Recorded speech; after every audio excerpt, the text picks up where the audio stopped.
qui suis-je? Tu es le Christ. Frères et sœurs, paix et joie. Cette question de Jésus s'adresse à chacun de nous aujourd'hui et elle nous invite à méditer sur sa véritable identité, sur la nôtre comme individu, mais aussi comme peuple choisi par Dieu, c'est-à-dire comme Église vivant dans une société. La réponse à donner est aussi fondamentale que la question, car elle charrie notre réalité d'homme et la qualité de relation que nous nourrissons avec Dieu. C'est en fonction de notre relation avec lui, Jésus-Christ, que nous pouvons vraiment découvrir qui il est dans notre vie, notre quotidien, et qui sommes-nous par rapport à lui. Car en se révélant Fils de Dieu, il nous révèle à nous aussi qui nous sommes, en nous rappelant aussi notre origine, des créatures, qui plus est, enfants chéris de Dieu. Alors que dimanche dernier, Isaïe nous avait déjà introduit au temps messianique, aujourd'hui il nous trace dans un extrait du troisième cantique du serviteur souffrant, le portrait d'un Messie souffrant. En revanche, le peuple rêvait toujours d'un Messie roi qui délivrerait Israël de ses ennemis. Or, Jésus n'a aucune prétention royale. Par un chemin de souffrance et d'obéissance totale et amoureuse à son Père, il sauvera Israël et l'humanité. Ce sera donc le sens de sa réponse, qui n'est autre que l'annonce de sa passion et de sa mort-résurrection.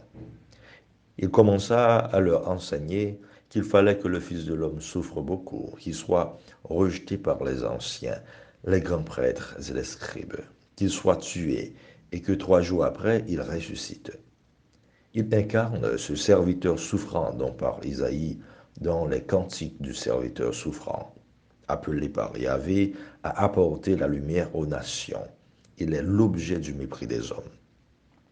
Frères et sœurs, aujourd'hui, quelle réponse avons-nous à donner à Jésus qui nous pose cette question fondamentale pour notre vie de chrétien? Pour vous, qui suis-je? Jésus, envoyé par Dieu, son Père, s'est auto-révélé, auto-communiqué à l'homme. C'est en lui que nous connaissons véritablement Dieu. Il nous a parlé de sa provenance exclusive du Père et de leur union. Croyez-moi, je suis dans le Père et le Père est en moi. Si vous ne me croyez pas, croyez du moins à cause des œuvres elles-mêmes. Jean 14, le verset 11.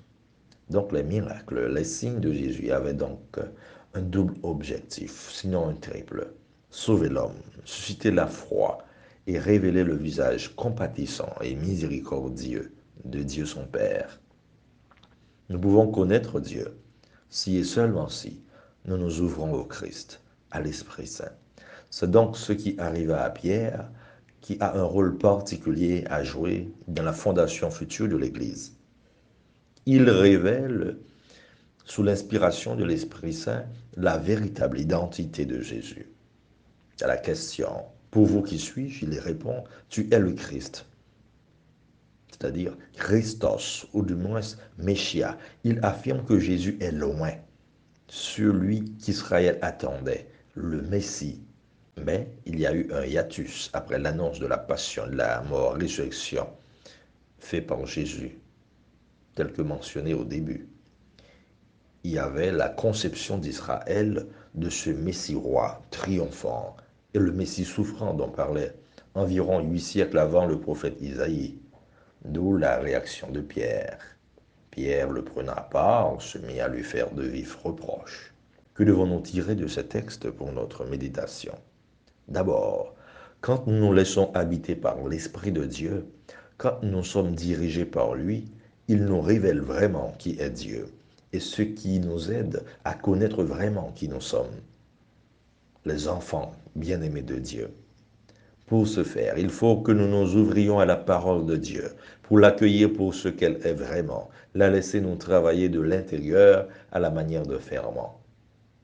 S'ouvrir à Dieu, c'est écouter sa voix, nous appeler à sa suite. C'est s'ouvrir à son grand projet d'amour qui l'a conduit sur la croix. C'est renoncer à soi pour laisser Dieu être Dieu dans notre vie.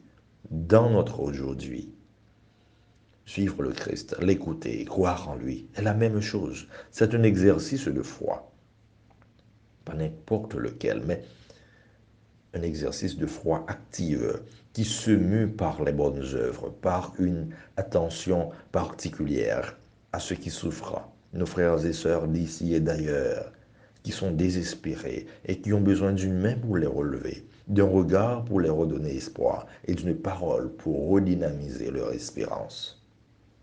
Frères et sœurs, interrogeons-nous. Quelle est la place de Jésus dans ma vie? Est-ce que je le connais vraiment? Qui suis-je pour lui? Comment puis-je mieux le connaître? Dieu se révèle pour mieux nous révéler qui nous sommes. En posant cette question à Pierre, Jésus nous donne cette ultime possibilité de participer à cette autocommunication de Dieu. En lui, ce même esprit qui a guidé Pierre ne cesse de crier en nous, Abba, c'est-à-dire Papi chéri, nous rappelant notre véritable identité, les fils bien-aimés de Dieu, notre Papi chéri. Qu'il nous vienne en aide pour mieux le connaître chaque jour et pour mieux comprendre le sens de notre existence. Amen.